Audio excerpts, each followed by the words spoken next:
ね。うちのアバターでキモいことすんな。改めて今回紹介する一品はこちら。S&T M1903 スプリングフィールド。基本スペックはこんな感じ。リアルウッドか、やん。その代わり重量もなかなかだよ。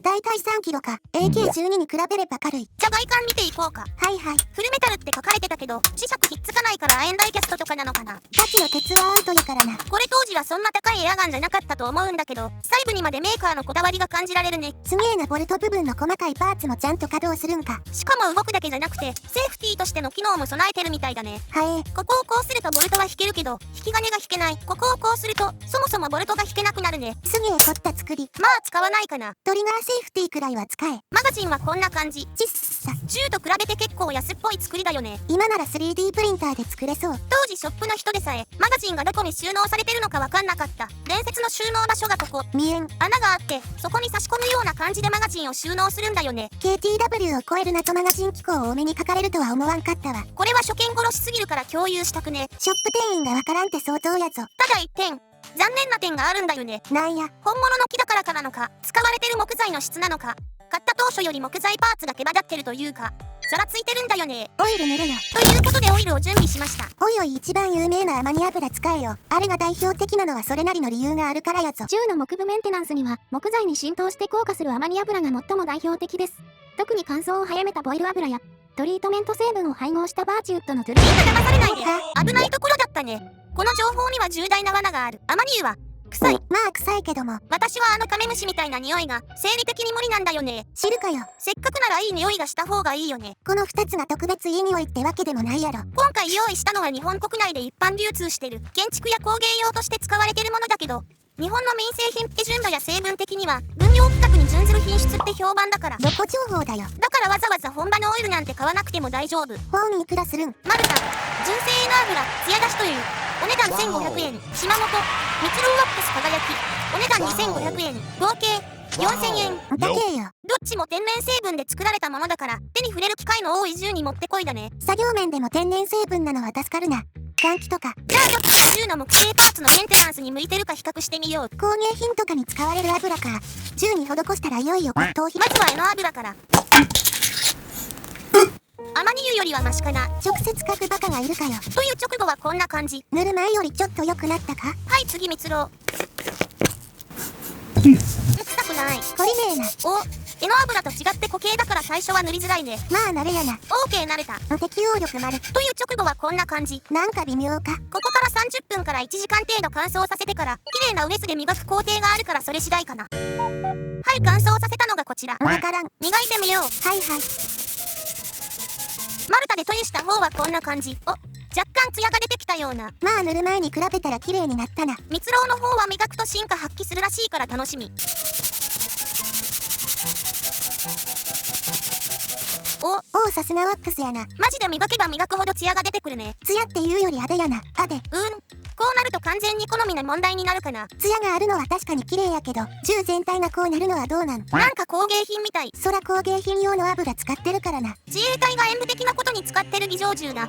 こんな感じにテカテカしてなかったっけ？あれはこれの日じゃない。柄の油は蜜ろうワックスに比べるとツヤって感じはしないね。オイルやから表面に膜を張る感じやなくて、木に浸透して自然なツヤが出る感じやな。家に飾るとか儀仗銃を作ってみたい人は島本の蜜ろうワックス輝き。実用を損なわない程度に手入れしたい人はマルタの純正の油艶出しというがおすすめって感じかな。まあどっちもありやな。個人的にはワックスの仕上がりが気に入ったかな。さらに手からせれば立派な儀仗銃の完成やな。スリング白色にしなきゃ。わざわざ寄せんな。別のリアルウッドエアガンを手に入れたらまた試してみよう。木材によって艶の出方が変わるやろうからおもろそうやな。みんなもぜひ使ってみてね。安くはないけどケチケチ薄く伸ばして使う感じやから少量サイズでも結構持つと思うで。はい、半日自然乾燥させたものがこちらになります。ちなみにスタジオは変な匂いがします。換気しろ。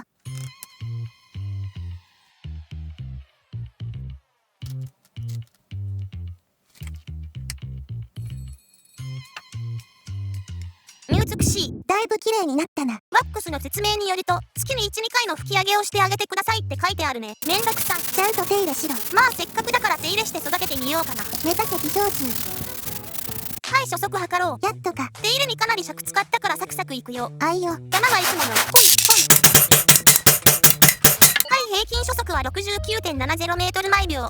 ジュール換算で 0.49 ジュール。最大飛距離が52メートルの有効射程が38メートルだね。この値段でこれはかなり優秀やな。てか今公式サイト覗いたらリアルウッド5万5千円だった。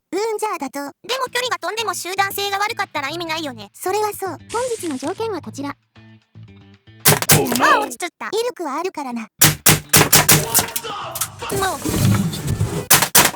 今回はマジで銃に対して距離が短すぎるから小さい方の的を狙ってみたよ。いい加減でかい銃の検証するときはちゃんと距離取れ。もっとでかいスタジオに引っ越さなきゃ。まあアイアンサイトで狙ってこのグルーピング制度なら十分実用性もありそうだね。言うて高い銃やからな。5万5千円のバリューは発揮してもらわんと困るで。サバゲー好きの皆さんこんにちは。オクトパスの女社長です。またなんか始まった。このコーナーではリスナーから届いたお便りを紹介していくよ。あれでコメント来るのマジか。ラジオネーム厨房エルさんからのお便り。素人で意見してしまうのですがタイトルがわかりにくいです。動画はめちゃおもろいです。なんてこった。お前のタイトル指摘すぎて内容入ってこんねん。もっと視聴者に寄り添え。厨房エルさん、お便りありがとうございました。建設的な意見を打ち抜くな。続いては両シルバーリッチさんからのお便り。 LCT の AK12 や細かいところはアークの方が勝っています。あとアークに比べ何見てこんなの作ったのブレツとか形のクソみたいなマガジンも興ざめでした。それと見てて気づいたのですがマズルブレーキがない。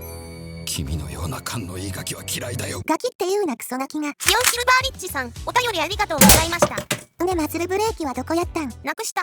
このコーナーではリスナーさんからのお便りをお待ちしています。ほぼ公開処刑やけどな。お相手はオクトパスの女社長でした。また次回お会いしましょう。物好きもおるもんやな。じゃ